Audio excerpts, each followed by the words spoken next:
రైతులే రాజులు అన్నారు, రాబందులై పీడిస్తున్నారు. అమలు గాని ఎన్నో హామీలు, అన్నదాతకు వెన్నుపోటు.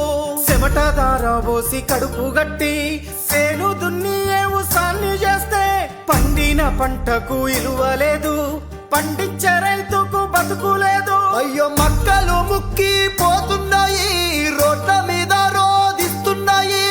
వడ్ల రాసి వేడుకుంటున్నది, కల్లంల కుళ్ళిపోతున్నని కాంగ్రెసు చేసిన మోసానికి ఏడుస్తున్నాడమ్మా రైతు, కల్లంలో తన పంట రాసి చూసి.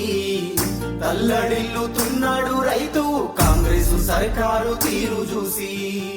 ఆరా